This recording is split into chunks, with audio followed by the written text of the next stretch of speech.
Salut à tous, aujourd'hui j'aimerais parler avec vous de content marketing. Pourquoi ça fonctionne et pourquoi il faut s'y mettre. Il n'y a pas beaucoup de gens qui s'y mettent. Ça permet d'inonder. Ça permet d'inonder. Ça permet d'être présent sur différents types de formats, de supports médias. Et ça permet aussi de propulser, de promouvoir à différents endroits des contenus et d'expliquer aux gens quel est notre métier, quelle est notre histoire. Et on montre aussi notre expertise tout en vendant aussi quelque chose derrière.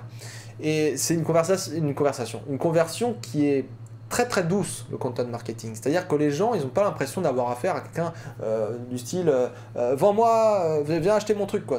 Non, c'est pas du tout ça.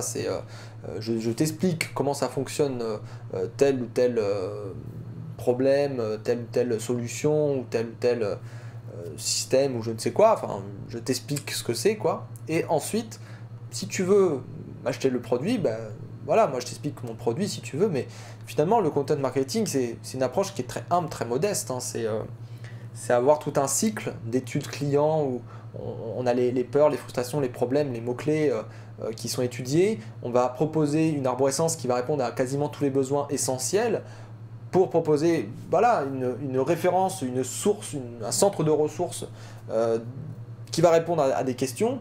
Et la personne sera ensuite plus à même de commander, puisqu'on l'aura réchauffé, on l'aura rassuré. Effectivement, ce problème-ci voilà, est souvent connu dans notre métier, etc., etc. Voici différentes solutions qui sont à votre disposition, mais la meilleure semble être la nôtre, parce que ceci, cela, cela. Voilà. Il y a tout un tas de trucs en fait à faire en content marketing. Et vous avez plein de tests à faire. C'est ça qui est intéressant, c'est que la seule limite, c'est votre imagination. On le dit souvent, mais en content marketing, c'est encore plus vrai. C'est que la seule limite, c'est votre imagination. Vous voyez ces tas de personnes à la télé qui font des pubs un peu folles aujourd'hui. Ben, c'est un support. Ça, c'est un support qui était utilisé beaucoup avant, qui est encore utilisé beaucoup aujourd'hui. Mais YouTube, beaucoup de gens vont dessus. Vous prenez les e-books, ça se partage, et parfois on en retrouve même dans des torrents, ça se partage, etc. Les gens ils croient tomber sur un truc payant, et en fait c'est un truc gratuit qui est à la base téléchargeable sur un site contre un email, quoi. Donc les e-books, les livres blancs, mais aussi tous les processus de gamification avec les quiz, les questionnaires, les sondages, et puis tous les petits jeux, tout ça. Enfin, c'est extraordinaire, quoi, la portée que ça peut avoir. Et même dans des choses plus sérieuses, je ne sais pas si vous avez suivi les élections et toutes les campagnes, mais il y a des candidats, bon, je ne vais pas faire non plus la promo des candidats, mais il y a des candidats qui ont été très intelligents, qui ont eu, on voit des personnes qui ont fait du marketing et qui ont fait un phénomène d'inondation en fait au niveau de la thématique, à traiter en fait des véritables sujets, à essayer de parler avec les gens, de les toucher dans leurs émotions.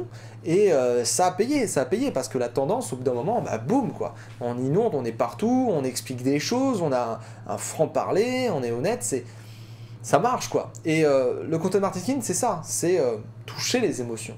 C'est quoi ton histoire? C'est quoi ce que tu fais dans la vie, quoi. Et quand vous allez dans un magasin, bah, vous avez sûrement déjà vu, voilà, vous rentrez dans le magasin, tout ça, bonjour, j'ai besoin d'un renseignement, et puis le mec, il passe rien, quoi. Vous savez, c'est le mec neutre, c'est merdique, on dit souvent, on sort du magasin, et puis on dit, putain, il est aimable comme une porte de prison, quoi. Voilà, ok, ça passe rien.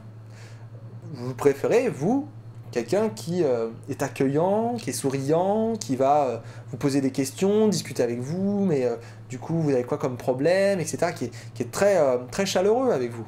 Et si vous êtes chaleureux, si vous expliquez quelque chose et que, voilà, vous expliquez un petit peu votre métier, mais sans pour autant les bassiner, les taper dans la gueule, etc., ça devrait marcher parce que les gens ils vont avoir l'impression que vous y connaissez et ensuite ils seront plus à même de sélectionner votre solution et ils n'auront même pas comparé avec un autre magasin.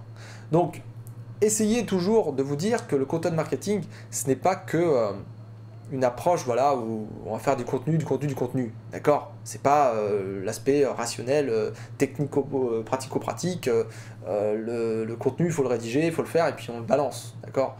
Derrière, il y a une philosophie du content marketing qui est de se dire qu'on va répondre à des personnes, ils ont des problèmes, ils ont on a des objectifs, principaux, secondaires, on va sélectionner les types de formats qui sont les plus appréciés dans notre domaine pour ensuite produire des contenus qualitatifs qui vont leur parler, qui vont toucher leurs émotions, pour ensuite pouvoir les promouvoir sur les Facebook, sur Twitter, sur LinkedIn, sur Google+, sur toutes les plateformes, les forums, avec de la publicité, avec le SEO, avec tout un tas de trucs, pour que ça soit diffusé et qu'on dise voilà, ça c'est notre métier, venez vers nous pour plus d'informations si vous le souhaitez, mais on vous force pas quoi. C'est de la soft conversion, tout simplement.